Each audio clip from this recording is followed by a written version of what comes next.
The HR Happy Hour Network is proudly sponsored by WorkHuman. The role of HR is changing fast, and the leaders who move beyond administrative into true business leadership will have the edge. WorkHuman Live is where that shift becomes real. 4 transformative days in Orlando built around the challenges HR leaders are facing now. With 65 plus standout speakers, you'll get practical, research backed insights you can use immediately. Honest conversations with leaders under the same pressure, and a human first experience designed to energize, not exhaust. It's why 93% of past attendees left inspired, and why you need to be there this April 27th through 30th. Register now at workhumanlive.com and use code HR Happy Hour before March 31st to save 20%. That's HR Happy Hour, all one word. Thank you so much for joining us.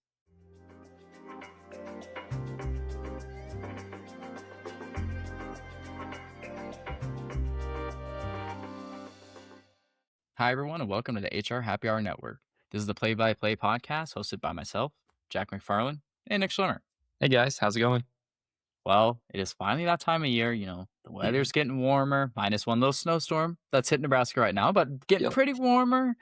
Flowers are starting to bloom, and basketball is here. March Madness is about to start in, is it 4 days for the first round? 4 days. So we are here, Nick. This is a show that we look forward to every year. It is probably my favorite one we do. We're going to do a deep dive into March Madness, show you our brackets, show you the players we like. It's going to be a blast. It'll be a blast. And, we always look forward to the show, just like Jack said. But I think across the entire U.S. and almost throughout the whole world, I think everybody loves the month of March for sports. All right, Nick, to start things off this year, we're going to start with our players to watch. I can't remember if we did bracket first. Last year, I think we did. So we're going to switch it up. We've got a couple players each that we think are going to be some standouts to watch. Now, last year was a fantastic year for me. So don't have that same level of expectation. I had the whole Final Four right, the whole championship right. And yeah, some of the players I highlighted were Cooper Flagg and Walter Clayton. That worked out pretty well. Don't have the same expectation for me. I'm not going to do that again, but I'll start us off here. Okay.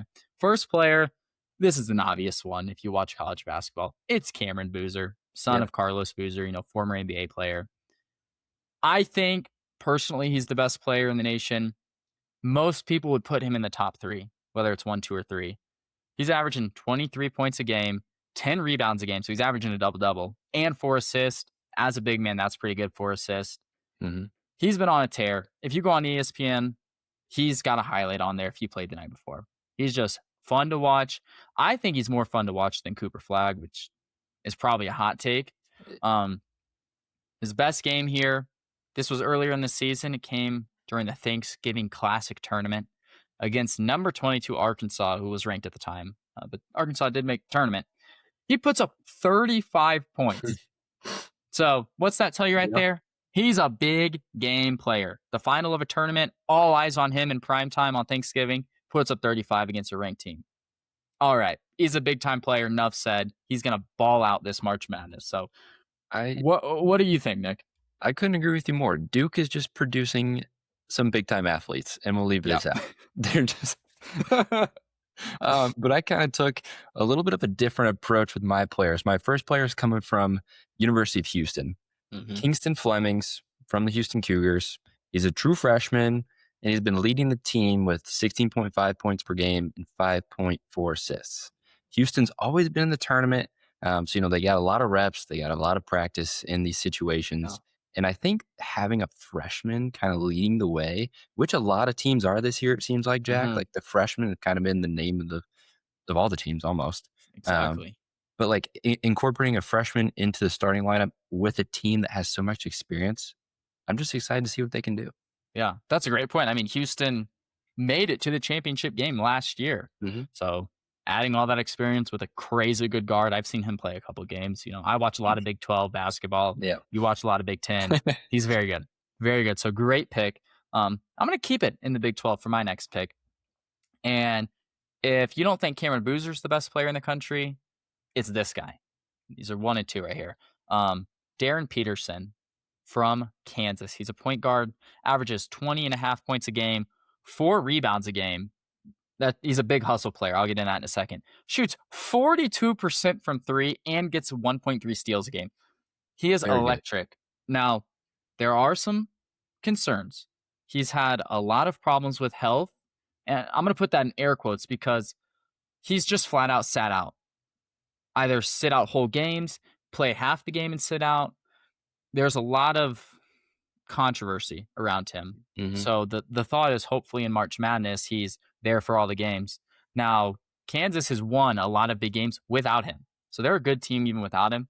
So They with are. him, it's a huge bonus. Now, his best game, in my opinion, was against TCU. He had 32 points in 32 minutes. If you want to talk about an efficient player, he almost in all the games I was looking at the stats, he would have either equal to or more points than he had minutes. So, he's a point per minute player. That's unbelievable. And he's a freshman. Like I said, a lot of people think he's the clear best player in the country. I would put him at number 2. Super clutch, lethal shooter. This guy, if he plays in every game of March Madness, could lead Kansas all the way. Seriously, he's that good. He's that good. I love it. I love it. And for my second player, I'm going with, I won't spoil it yet. But I'm going with Nigel Peck from Miami Hurricanes. He's a fun player to watch. He's a big time player for the Hurricanes, and he's averaging 16.5 points per game and 3 rebounds and 3 assists. For a point guard, 3 to 4 rebounds, that's pretty good in my opinion. I think across the board, that's very solid. And, of course. He's averaging 3 and then 3 assists per game. That could go up as a point guard, I feel like. He's just always been a fun player from me to watch. I've always kind of liked the Hurricanes in the back of my mind, and he's been on the roster the last time they made their run. So it's kind of I love to see it, watch him play again.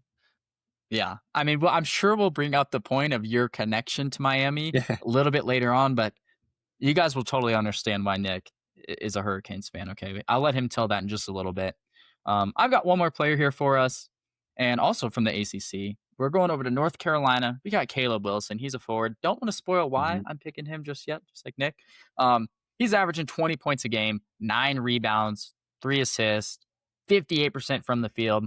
So the best way I could think of him is a point forward, right? So he's 6'10". He technically is a small forward, power forward. Yeah, he's basically a guard. He's basically a 6'10" point guard. He handles the ball. Yeah, he can bring it up the court. Super efficient in the paint. I think his best game was against Stanford. Put up 26 points on 70% from the field. So think of him as a point forward, right? He's not shooting threes, but he's basically a point guard. That's the best way I can think of him. I'll get into why I picked him because there are a lot of good players in the country, and he's not usually one of the top 10 mentioned. So we'll get into that in a little bit, but. We've gone through some players, and that's fun. But let's jump into the best part, the one that everyone wants to hear, and that's brackets. So let's start with upsets, right? I'm sure you've got a couple. I've got a couple. Tell me one of your biggest upsets that you've gotten it.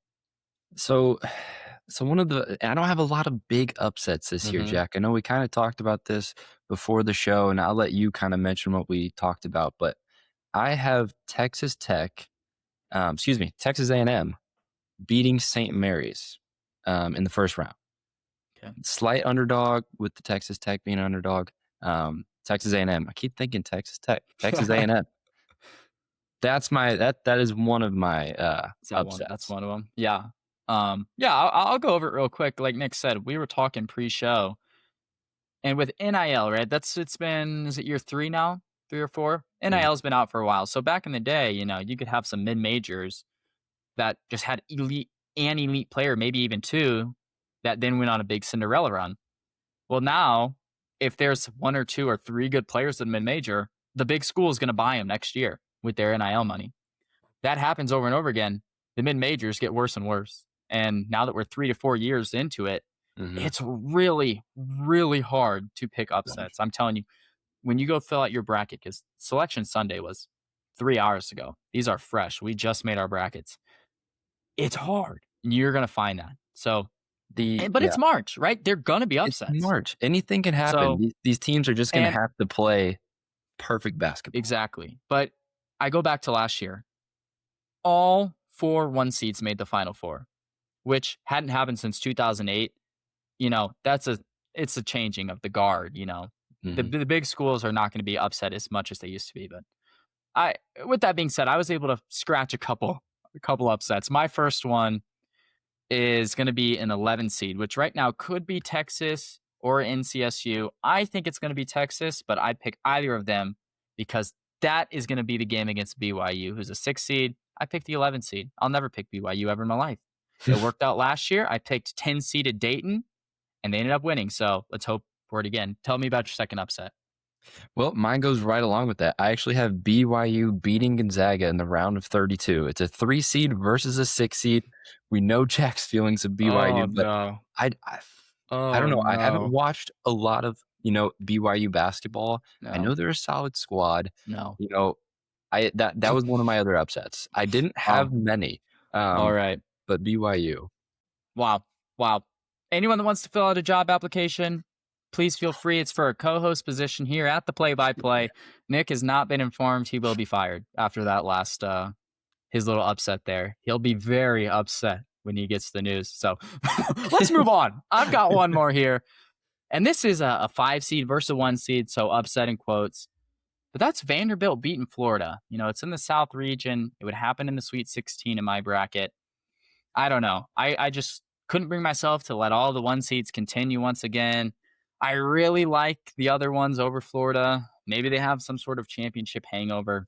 That's my logic there. It is March. It's crazy.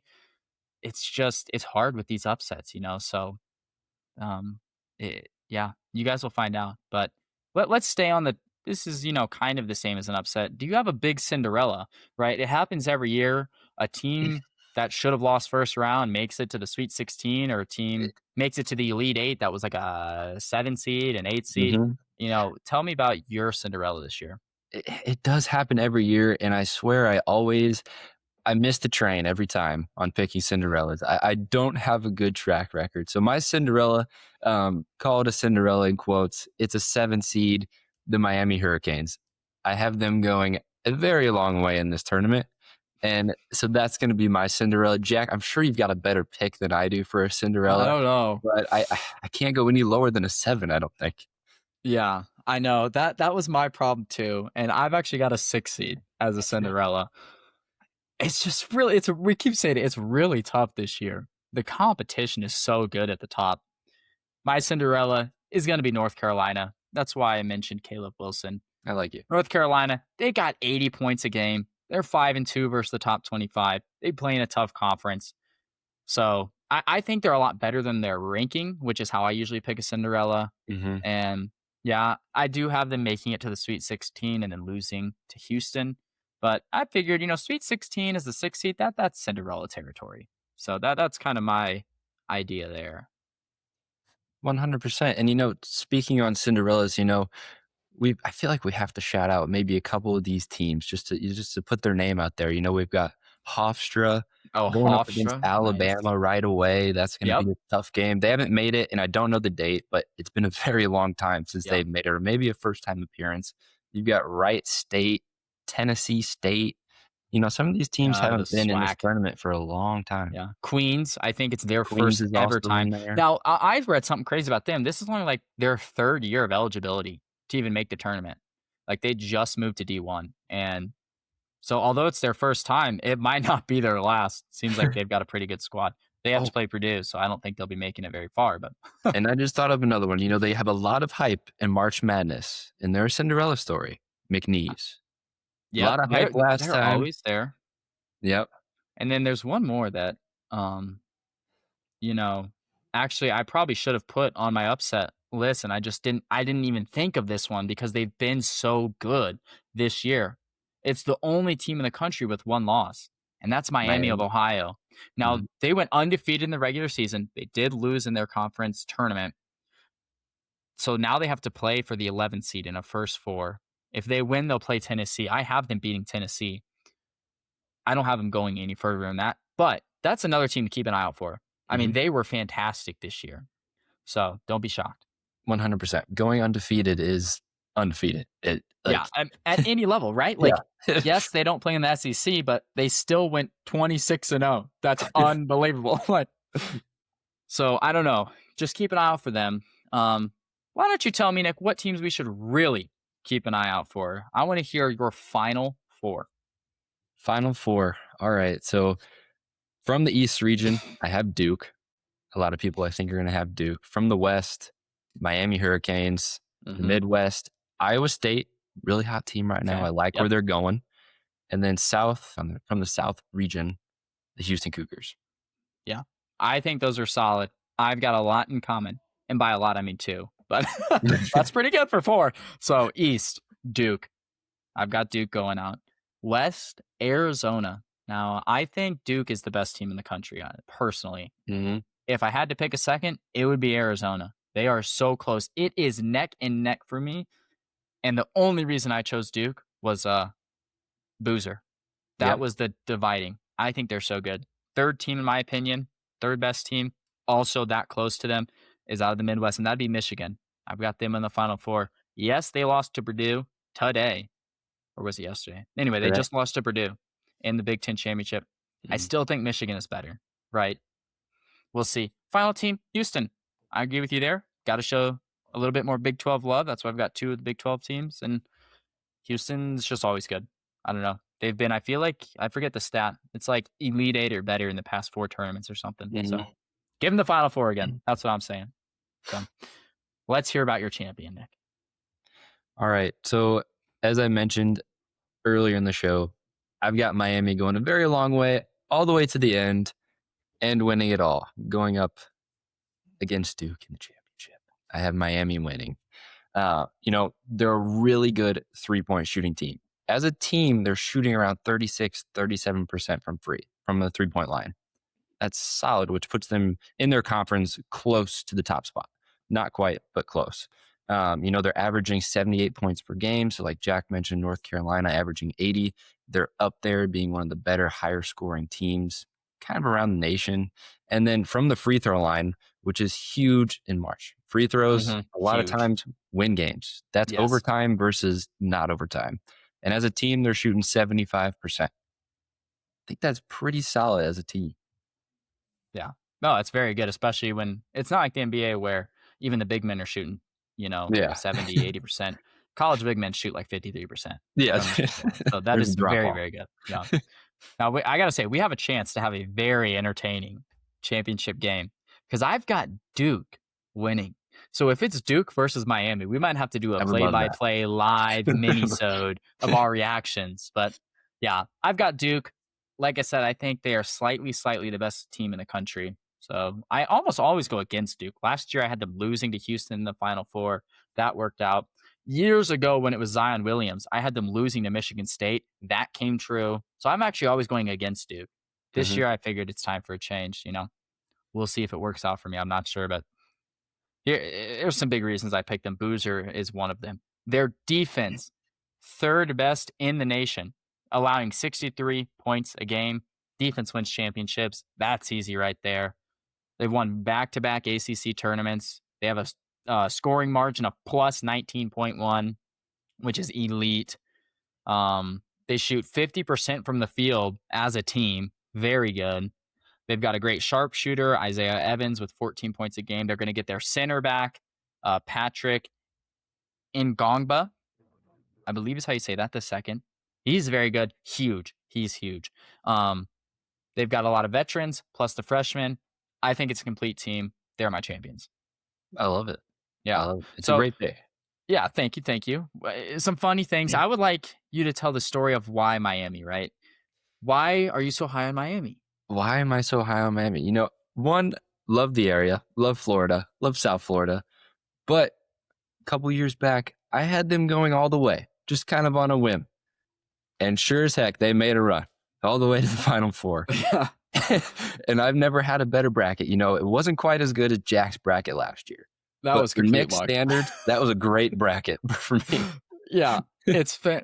When I was reading our show notes here and I saw that, I knew exactly what Nick was getting at. I believe it was 2 years ago. We have an episode on it. I'm gonna have to go back and listen. Yeah, I think they were a 4 or 5 seed. You had them going all the way. I'm like, no. Miami, no way. Sure enough, they make the Final Four, and Knicks whooped me that year. Whooped me. So I had my revenge last year. But I'm just trying to see if history repeats itself here. It might. Who knows? I mean, they made it all the way in football. Maybe they can make it all the way in basketball. I don't know. March is crazy like that. Like a funny thing about that, Nick, I think I told you, but I can't remember. I've actually got Miami losing in the very first round. Yeah. So to Mizzou, hometown area team. Now, Mizzou's a 10 seed, Miami's a 7 seed. It's being played in St. Louis. So I think Mizzou's going to have a little bit of a home crowd. Oh, so I would imagine. I don't know if a lot of people are going to leave Miami right now. Yeah, right. But that's going to be interesting if Miami loses or if they win, right? If they win, then your bracket is going to be one of the better ones. That's for sure. It'll be fun. Jack, I think we've got a fun March Madness, a fun March month ahead of us. I really think we do. It starts in 4 days. So everyone that's at work or school is going to have it on their second screen or on their phone. I know I will. I'll be working. I'll have it on my phone. Have to, right? It's March. So yeah, it's just an exciting time. And let's do one more little fun thing. Our producer, Carly, had the idea of this. This is quick. Forget how good the school is. Forget the players on the school. Who is winning your championship if it was based on logos? If it was just based on college logos, who do you have, Nick? Or what are some of your contenders? Contenders, I think I have one person or one team that I like the most, I think. Virginia. Yeah. I like they got the V and I like the crossing sword. Something about it, it's simple, it's clean. They kind of have an added component with the swords. It's not just a letter combination. But there's a lot of good logos, but I think I like Virginia the most. Virginia's a good one. It's recognizable with the V and the orange. It's a unique color, but the swords with a nice added touch.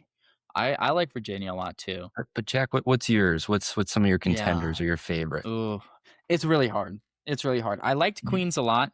They're like a lion with a crown, a blue line, but it's not like a traditional lion. It's very interesting. You'll have to look it up. That would be up there for me. I like Kansas logo. It's kind of goofy with the Jayhawk, but I don't know. I kind of like it.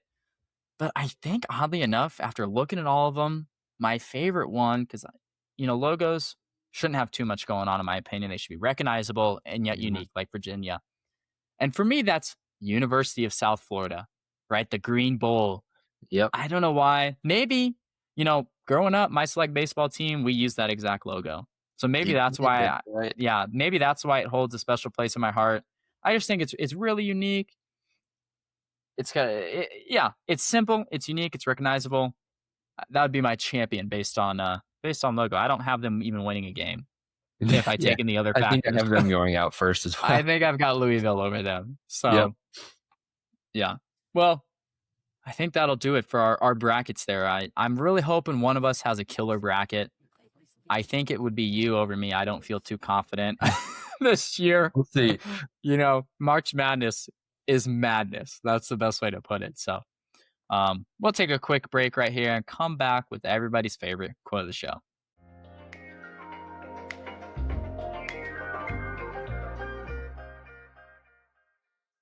Alrighty, everyone. We are wrapping up today's show with the quote of the show. And this quote, I like it a lot. It goes right along with our March Madness theme for this month's episode. And this quote is by Gino Orima, the UConn women's head basketball coach. Okay. And I think he couldn't have said it better. He said, and I quote, "The bracket doesn't care about your resume. It only cares about what you do between the lines." That's perfect. That is March Madness right there. That is March Madness. You could be like Miami of Ohio, win every single game in the regular season and then lose the first game in tournament play, which is what they did in their conference tournament. So, that happens all the time. That's where we get Cinderellas from. Just takes one game. So I kind of hope for more Cinderellas than we predicted this episode. That's always fun. But, I wouldn't mind getting a perfect bracket. Fun fact, the odds of a perfect bracket are 50-50. Right? You either get it or you don't. Don't believe what anyone else says. Don't believe them. When they say it's like next to nothing, no, it's 50-50. So, I would love it's $1 million prize if you perfect bracket. Maybe we'll have it. I'm telling you this, if one of us gets the perfect bracket, next episode is from live on the beach. So I agree. Look forward to that. Let's do it. Well, Jack, this is a fun episode. Like I said, we've got an exciting month ahead of us for all kinds of sports, but mainly basketball. Yeah. Thank you all for listening. I hope you guys also get perfect brackets. We can all share the $1 million prize. And yeah, we hope you enjoyed. Thank you so much for listening as always. And we've got a really exciting episode next month, so stay tuned. We do. Thank you for tuning in, and bye for now.